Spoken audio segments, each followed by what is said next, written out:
Hi friends, welcome back to Water Nerds. I'm Kezia and this is Analies, our policy nerd. And listen, there's some developing news happening in DC right now concerning WOTUS. Maybe it's something you've never heard of. I'm going to talk about it a little bit today and tell you what's going on. So Analies, what is WOTUS and what's going on in DC? Yeah. So WOTUS stands for Waters of the United States, and it's under the Clean Water Act, which the Clean Water Act's major job is to protect waters of the United States from pollution.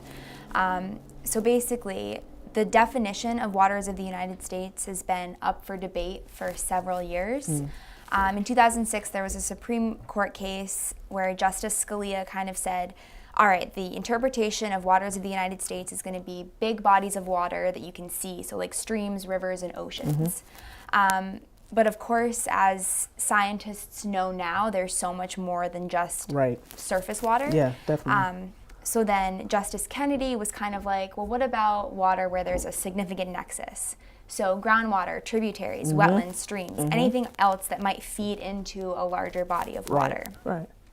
So in 2017, Trump kind of overturned the Clean Water Rule, which was an executive order under the Obama administration. And under Trump's repeal of this, he wants to go back to Scalia's interpretation. So kind of getting rid of any of that significant nexus. So any tributaries, wetlands, groundwater, anything like that. Wow.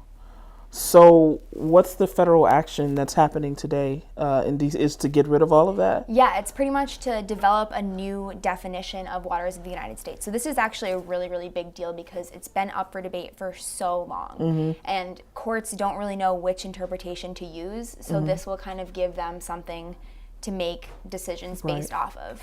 Wow. So how does that impact drinking water? Yeah, so it definitely puts a lot of pressure on groundwater since that won't really be considered like it was under the Clean Water Rule and the significant nexus. So private wells already aren't regulated.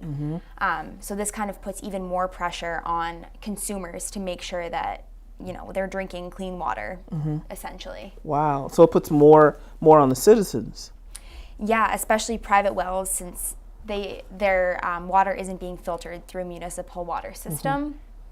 So yeah, that's just one example. Oh man, so do you have any predictions? Because I don't know if you know this, we're literally watching the live stream right now, just to keep you stay on top of it and see what's going on. So do you have any predictions? How do you think it's going to go? I know they haven't made the decision yet. Yeah. But so I'm pretty much from EPA press releases, we've seen that they're basically going to go with Scalia's interpretation of waters of the United States.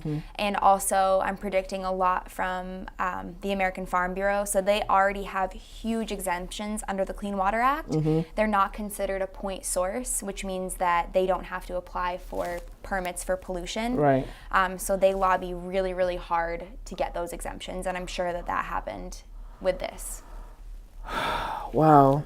Well, there you have it. Listen, we're going to stay on top of this and we're going to keep up with what's going on. And of course, we're going to share that information with you and make it plain. Thank you so much for tuning in to Water Nerds. Thank you very much. If you have any questions, you know us. We like water and we talk about water quality all the time. And we want to share that information with you. If you have any questions, feel free to reach out to us at hydroviv.com.